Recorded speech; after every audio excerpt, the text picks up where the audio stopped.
Olá, vamos então à próxima parte. Eu vou falar aqui de uma breve história, né, da hidrologia. Então, os mais antigos trabalhos de drenagem e irrigação com larga escala são atribuídos a Manés, da primeira dinastia egípcia. Com uma barragem de 15 metros e extensão de aproximadamente 500 metros, o faraó conseguiu alimentar um canal de irrigação. Então, em 3.500 anos antes de Cristo, os agricultores no Egito rompiam diques para fazer a fertilização dos seus solos, o que é super interessante, né?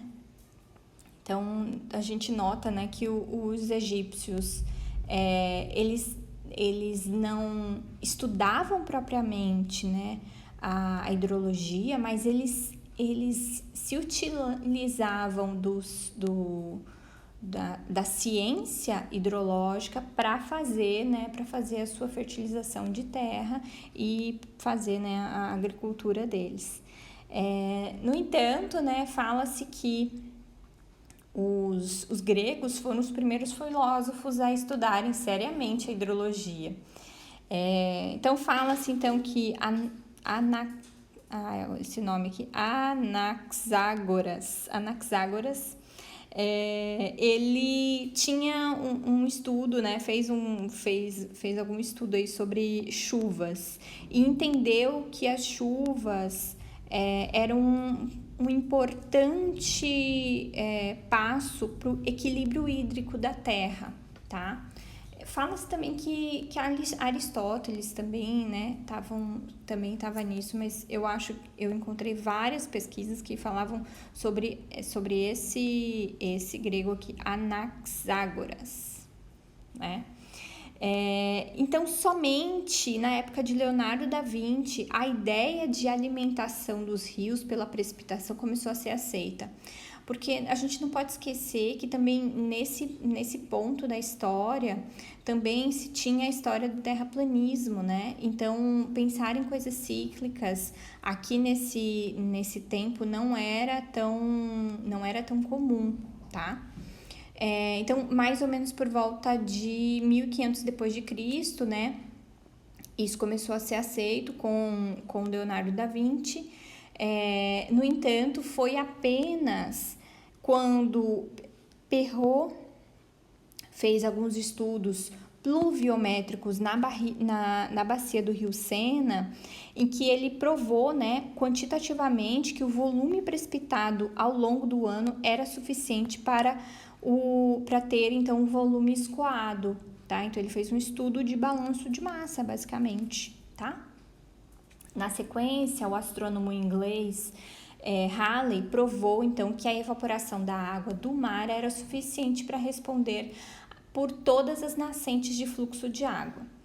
E aí, Mariotti também mediu a velocidade do rio Sena e também conseguiu colaborar, então, com esses estudos hidrológicos, tá? Então, aqui tá Perrault, Halley e Mariotti aqui, tá?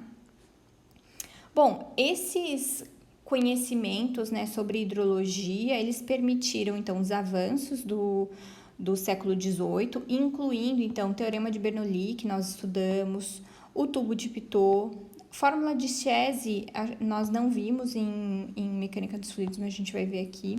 E eles formam a base teórica para a mecânica dos fluidos e para a hidráulica, tá? No século XIX foram feitos, então, grandes avanços com Darcy, tá? Então, a lei de Darcy, né, a viscosidade de Darcy, né, o fator de atrito de Darcy. Então, isso foi muito importante, né, o entendimento de fluido, da fluidodinâmica também, né? O que é um fluido laminar, o que é um fluido que escoa, né, em regime laminar ou regime turbulento.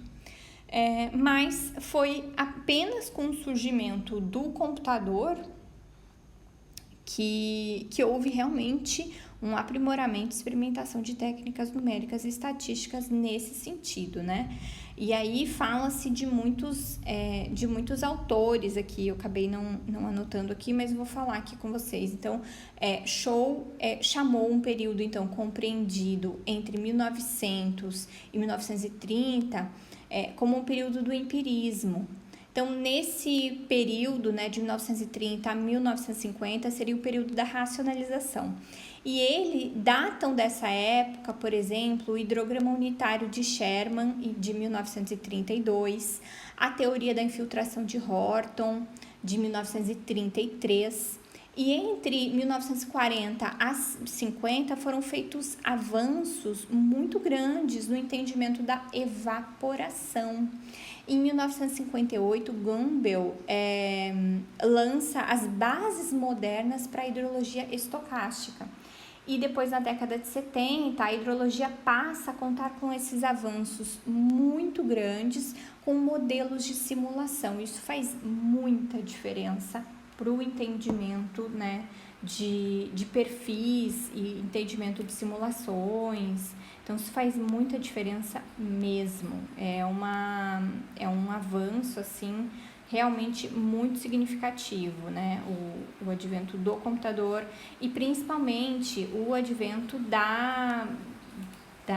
dos sistemas preditivos, né? Através do computador. Nessa época aí, 70, acho que só tinha coisas bem linguagem C, era mais difícil, né? Mas não impossível de fazer.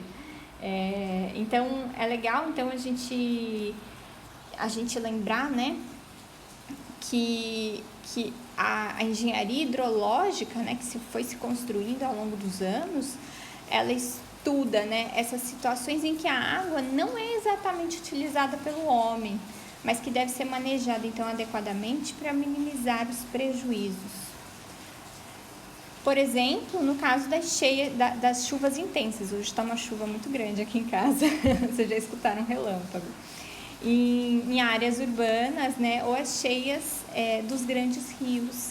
E relacionar esses temas com, por exemplo, drenagem urbana ou controle de cheias e inundações e linkar isso dentro, né, de software de computador, isso é surreal, né? É muito legal mesmo. E acho que foi isso, gente. Acho que é o que eu queria passar para vocês nessa mensagem aqui da história de entender, né, um pouquinho da história da hidrologia. Eu acredito muito, né, que o nosso entendimento da história sempre nos dá o suficiente, né, sempre nos dá subsídios suficientes para fazer predições no futuro, né? Então, por isso que eu gosto de fazer essa retomada ou de história, sempre dos temas que eu abordo, mas principalmente da parte de modelagem, né? Entendendo o que se passou é que a gente consegue fazer melhores predições, tá? Então, é isso. E não pode esquecer que a predição só é útil se ela tiver utilidade, né, para o bem maior, para o bem comum e tudo mais. E é possível que no futuro, né, a água venha a ter um papel cada vez mais importante no mundo, em que a energia renovável vai ser fundamental. E no caso, né, de hidrelétricas ou energia através de ondas, marés, isso é muito legal, isso é muito importante da gente saber. E aí também a gente tem, né, os outros casos, produções de biocombustíveis, sistemas de irrigação, né? Então, se eu quero produzir biocombustíveis a partir de milho, né, etanol de milho, como é feito nos Estados Unidos, eu preciso entender de irrigação, tá? Então é isso, muito obrigada e até o próximo vídeo.